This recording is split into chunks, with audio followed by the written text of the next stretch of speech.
बिस्मिल्लाहिर्रहमानिर्रहीम। मेरे मोहतरम दोस्तों, साथियों, आज हम एक जर्नी स्टार्ट करने वाले हैं यूट्यूब के माध्यम से, यूट्यूब के ज़रिए से, जिस पर हमने एक चैनल बनाया है उर्दू स्टोरी के नाम से।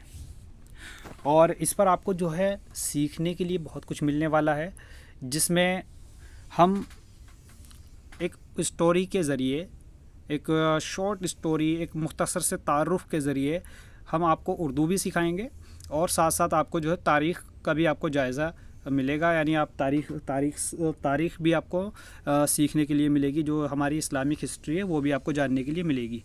तो आज हम एक ऐसे इस्लामिक हीरो की बात करने वाले हैं जिनका नाम है तारिक बिन ज़ियाद, जो अपने आप में एक बहुत ही मशहूर शख्सियत रहे और आज भी बहुत मशहूर और रहती दुनिया तक बहुत ही मशहूर और मारूफ ये शख्सियतें रहें।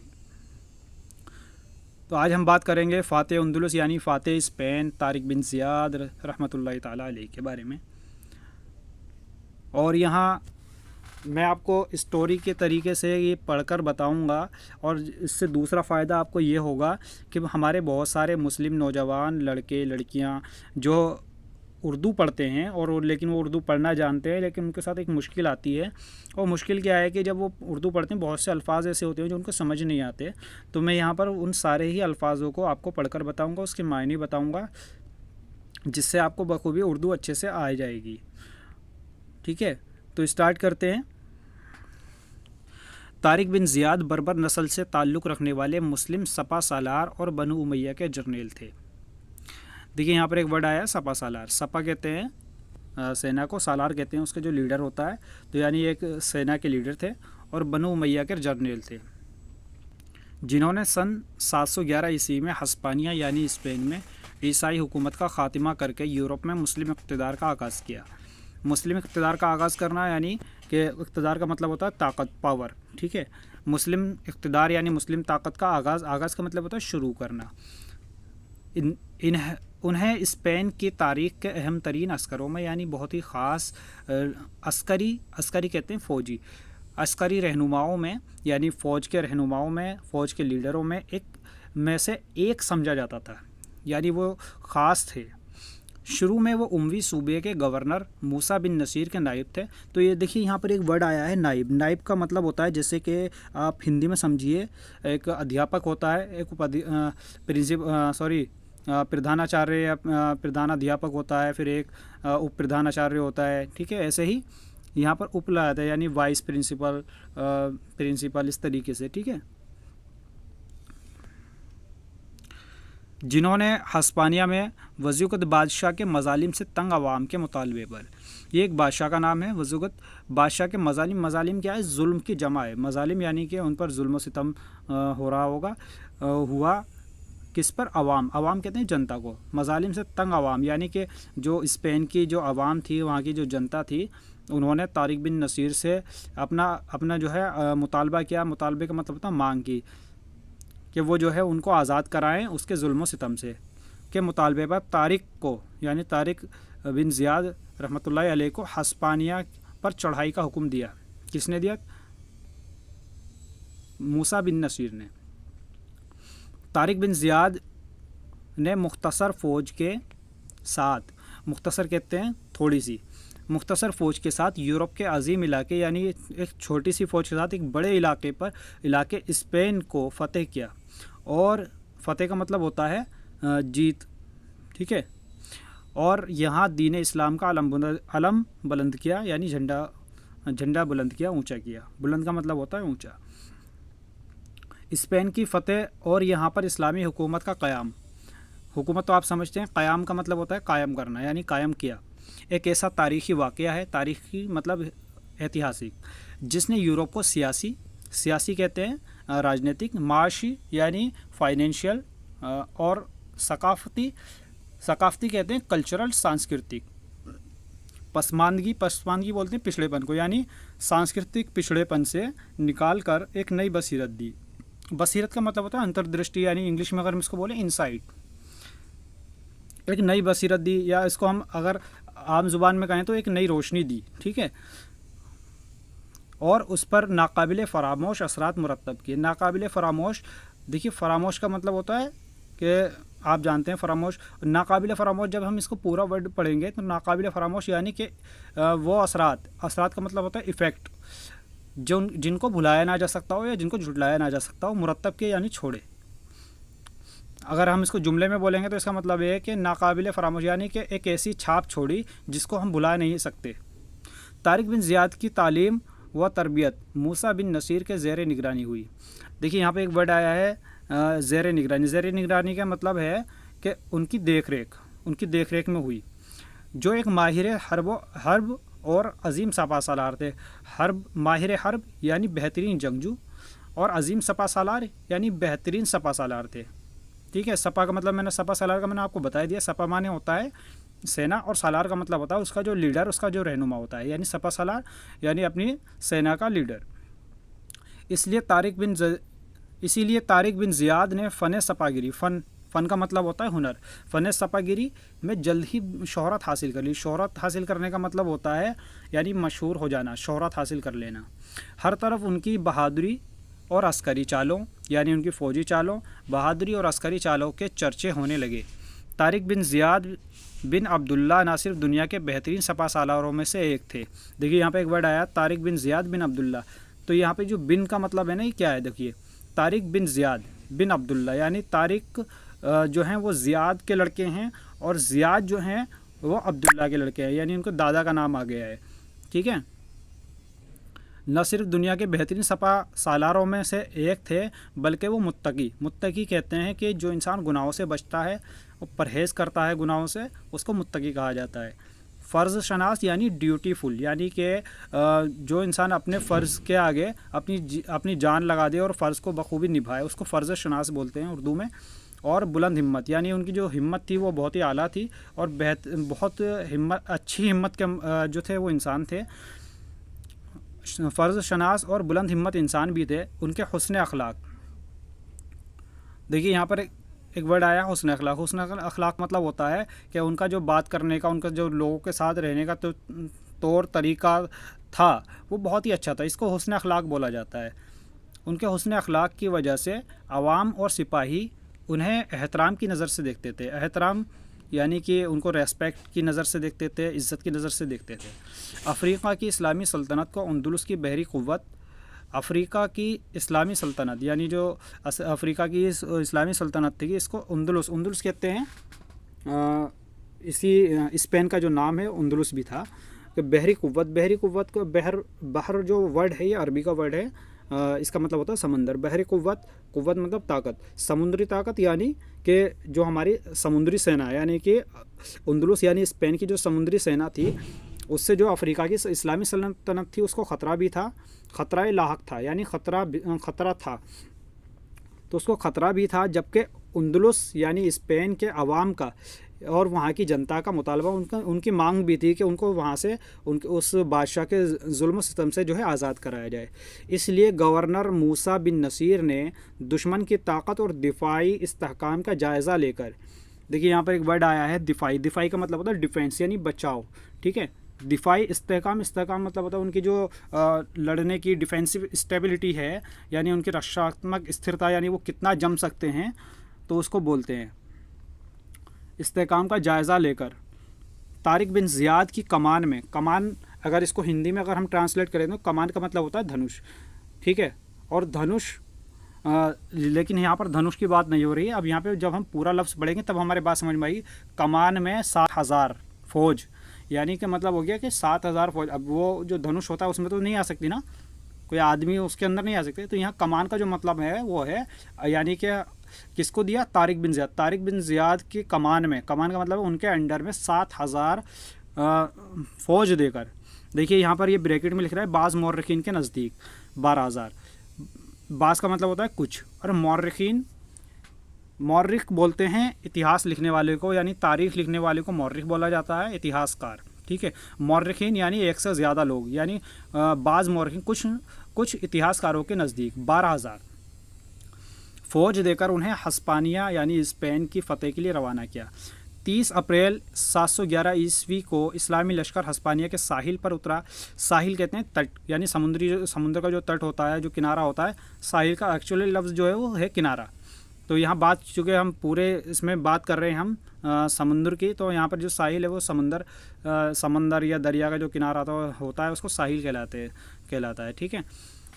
पर उतरा और एक पहाड़ के नज़दीक अपने कदम जमा लिए, जो बाद में तारिक बिन ज़ियाद के नाम से जबल उल तारिक कहलाया। जबल का मतलब होता है पहाड़, और तारिक जो है वो हज़रत तारिक बिन ज़ियाद का नाम है, तो यानी उन्हीं के नाम से जो था पहाड़ मशहूर हो गया।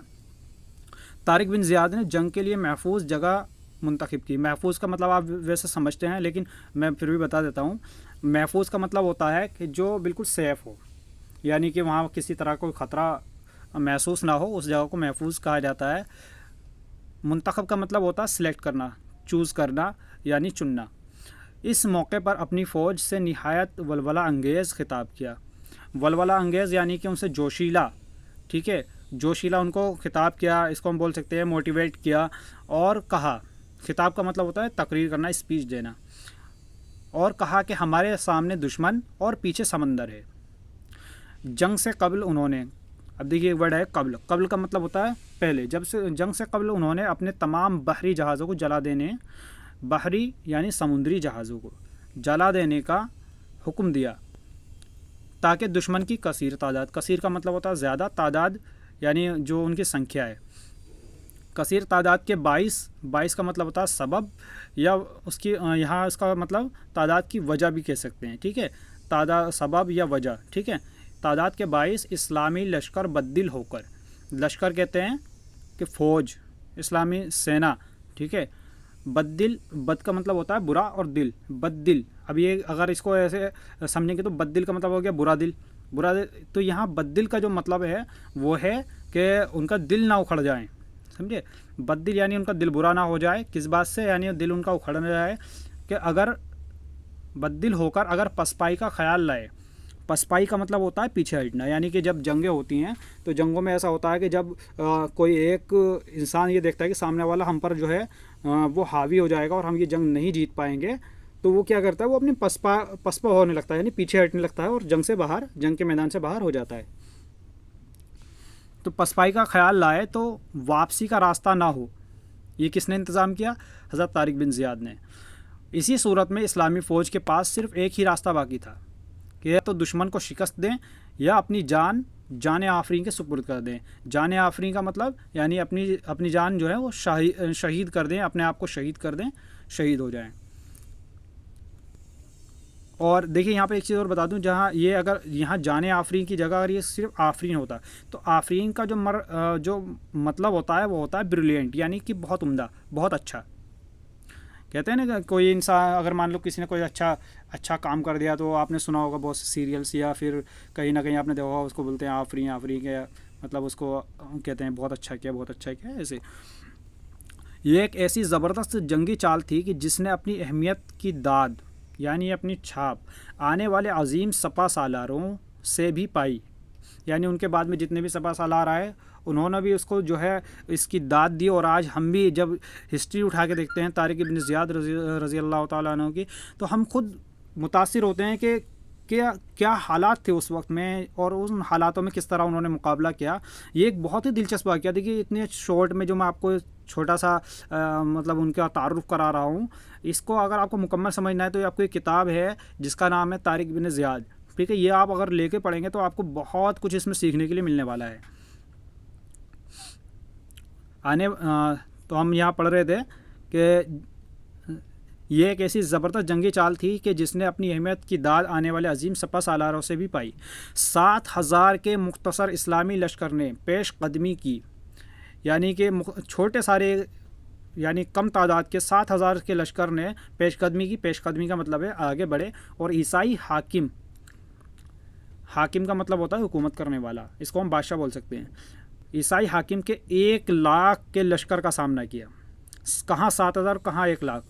ये अपने आप में अगर आप इस्लामिक हिस्ट्री को देखेंगे ना, तो आप जो जैसे बहुत सारे लोग जो डिमोटिवेट होते हैं किसी काम की वजह से, तो उनको बिज़नेस करना है, उनको कारोबार करना है, उनको एजुकेशन हासिल करनी है, मतलब वो क्या है बीच बीच में डिमोटिवेट होते हैं।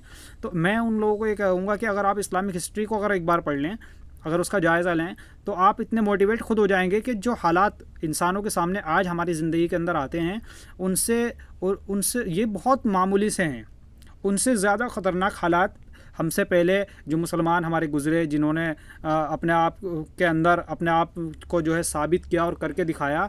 तो अगर उन लोगों की, उन हीरोज़ की हिस्ट्री अगर हम पढ़ें तो हमें ये समझ में आएगा कि हालातों से कैसे निपटा जाता है।